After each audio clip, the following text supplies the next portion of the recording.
मी तुमच्यासाठी आणले, कदाचित तुम्ही मागच्या माझ्या सभेच्या वेळेला विसरला असाल, म्हणून मी तुम्हाला परत सांगण्यासाठी दाखवण्यासाठी म्हणून मी फक्त तुम्हाला आणले।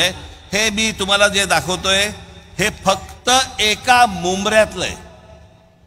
मी महाराष्ट्राचं बोलतच नाही, ठाणे जिल्ह्याबद्दल बोलत नाही, महाराष्ट्र बोलत नाही की देश बोलत नाही, फक्त मुंबऱ्याबद्दल ही गोष्ट तुम्हाला सांगतोय।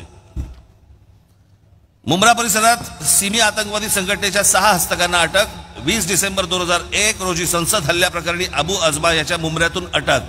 संसदेमध्ये जो हल्ला झाला होता त्याचा जो गुन्हेगार सापडला तो या मुंबऱ्यात सापडला। 16 मार्च 2002 हिजबुल मुजाहिद्दीनच्या 4 अतिरेक्यांना अटक।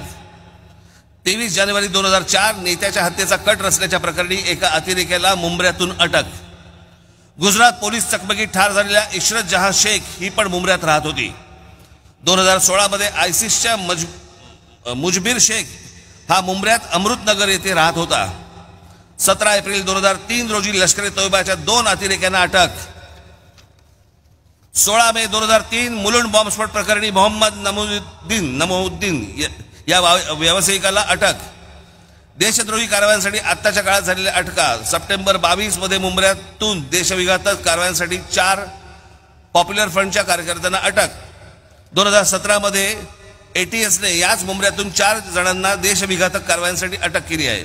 29 ऑक्टोबर 2023 ला पॅलेस्टाईनला पाठिंबा देण्यासाठी मुंबऱ्यात निदर्शने झाली। कुठे पॅलेस्टाईन, कुठे मुंब्रा?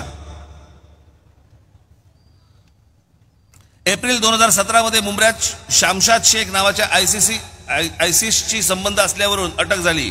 त्यावेळेला सामनामधून अग्रलेखात मुंब्रा हे कसं दहशतवाद्याचं स्थान बनत आहे यावर अग्रलेख पण लिहिला होता। आता नाही बोलणार। ऑगस्ट 2017 मध्ये मुंब्रा कौसातून एटीएसने मोठ्या प्रमाणावरती स्फोटकं हस्तगत केली, ज्यात 15 किलो अमोनियम नायट्राइट आणि 9 डिटोनेटर्स हे पण सापडले। ऑक्टोबर 2023 मध्ये मुंबऱ्यातून लष्कर ए तोयबा आणि ISI शी संबंध असल्याच्या आरोपावरून मुंबऱ्यातून काही तरुणांना अटक केली।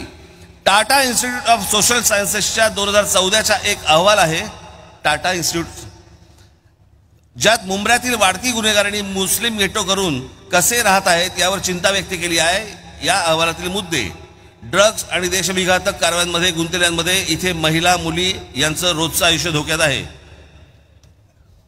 हे सगळं आपल्या आजूबाजूला चालू आहे।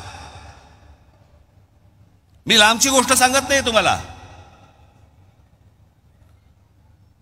आज माझ्या समोर इथे इतक्या माता भगिनी समोर बसलेल्या आहेत। कोण तुमची रिक्षा चालवतंय, कोण तुमच्या गाड्या चालवतंय, कोणाबरोबर बसताय, कोण तुमच्या बाजूने चाललेला आहे, काही सुरक्षेचा विषयच नाही। आणि सगळ्या अशा परिस्थितीमध्ये जर समजा गेल्या 10 वर्षामध्ये एक गोष्ट जर समजा असेल की जर समजा त्यांना वाटत असेल की नाही आपण जास्ती डोकं वर काढलं तर आपण चेचले जाऊ, हे चेचले जाऊ नये म्हणून आपण काँग्रेसला पाठिंबा दिला पाहिजे, हे काय प्रकारचं षडयंत्र सुरू आहे ना, ही गोष्ट पाहणं तितकीच महत्वाची आहे।